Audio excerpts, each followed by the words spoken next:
And now that we are on a path of recovery, we find ourselves in a position where there is a disruption in global supply chains and there is a volatility in commodity prices. What is your assessment of financial year 2022? Look, I think macroeconomically, India is actually in a pretty enviable position right now.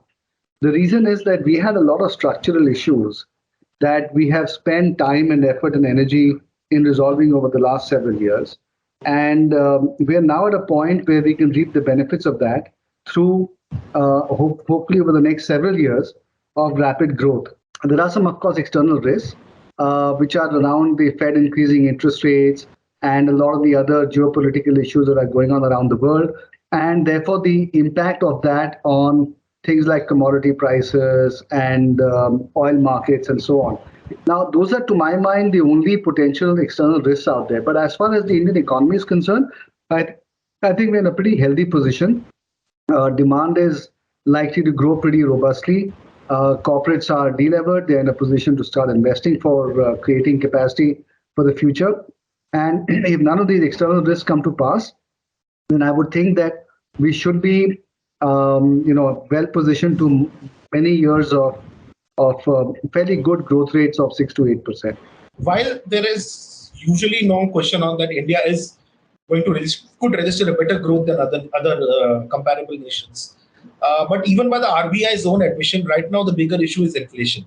How do you see inflation impacting businesses? The reality is that not all cost increases can be passed on to consumers because it tends to have an impact on demand as well. And so therefore, the reality is that corporates will have to absorb some of this inflationary impact, and that will impact margins going forward. And it's not just inflation in goods; it's also interest rates going up. That will also impact corporates' bottom lines. So I think, therefore, there will be, growth. So top lines will grow, volume growth will be there, but margins, I think, might be impacted. Now, how much that impact is remains to be seen, but therefore there will be accretion to bottom lines. But whether it is at the same level as volume growth or at a lower level than that because of margin reduction in the middle, really is something we'll have to wait and see. My feeling is that in all probability, you'll see corporates having to shrink some of their margins because we cannot simply pass on all the inflationary impact onto end customers. Mr. Sinha, it's been a long wait for private sector capex to come in, especially since the pandemic. Investment has mostly been driven by state and central governments.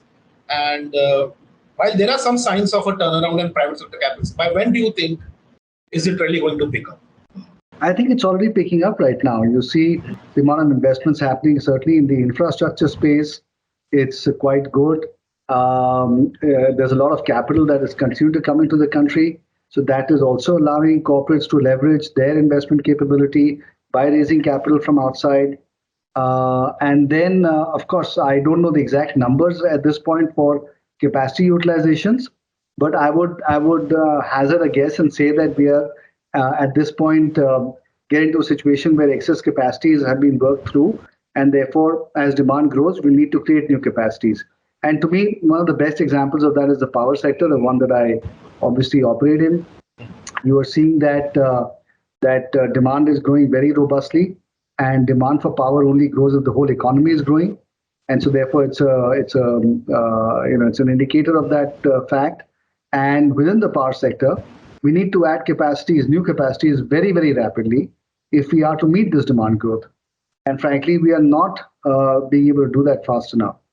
And also, we need to obviously mine more coal as well, because ultimately, more than 70% of India's power consumption is met from coal. So we need to also therefore mine more coal and perhaps even have more coal mines, etc. So that's just my sector. I think similarly in the cement sector, the real estate sector.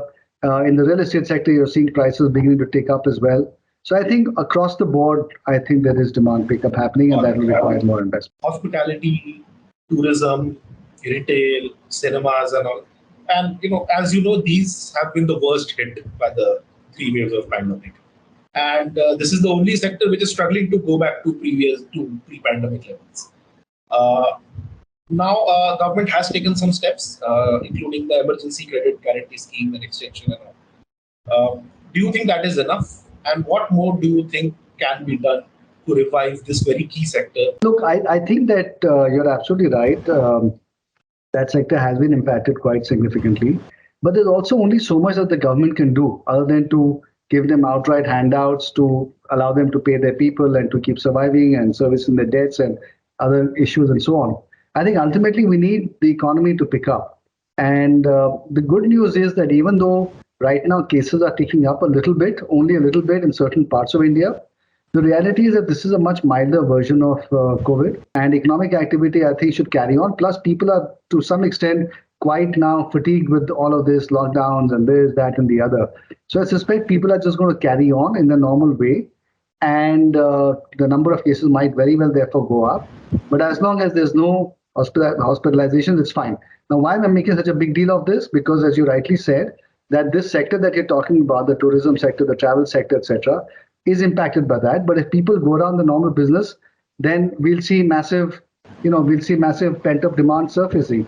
And you're already seeing that right now. Mr. Sinha, the national monetization pipeline and the national infrastructure pipeline, these two ambitious plans on which the government is building its revival program by more investment in infrastructure. A lot of that will be through the public-private partnership route. Previously, the private sector has not had that many good experiences with PPP. There have been some issues. So, do you think there is a case for a complete overhaul of the PPP policy? And how, and what are the ways, what are the assurances through which the government can assure the private sector that some of the earlier incidents which happened, many of which ended up in litigation, that will not occur again? You know, the PPP sector is actually a very broad term, and it encapsulates a lot of things. For example, our sector is also a PPP sector because we sign PPAs with the government, right? Now, in our sector, there are very robust dispute resolution mechanisms in place.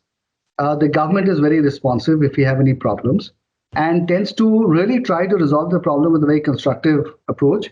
Because ultimately, if we don't have a healthy private sector, situation, infrastructure is not going to get built out.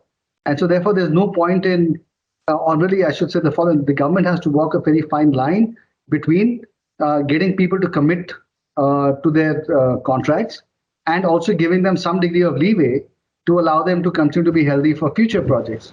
And especially in the environment that we're in, which is a very volatile environment, that is, the government has to be somewhat flexible.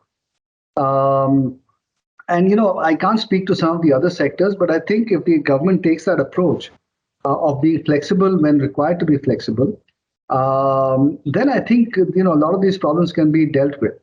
And we can continue to have private sector investment in a number of these areas. Now, we also need that, by the way, because as you rightly said, for the national pipeline monetization that needs to happen, all of that capital has to come from somewhere. Now, that capital will not come unless there is a hospitable environment where capital is welcomed and treated in a fair manner. And so, therefore, I think that that is very critical. Thank you so much for your time, Mr. Okay, thank you, Arup. Take care. If you like this video, share it and subscribe to Business Standard. For more news, views and insights, log on to www.business-standard.com. Do also follow us on YouTube, Twitter, Facebook, Instagram, Telegram and LinkedIn.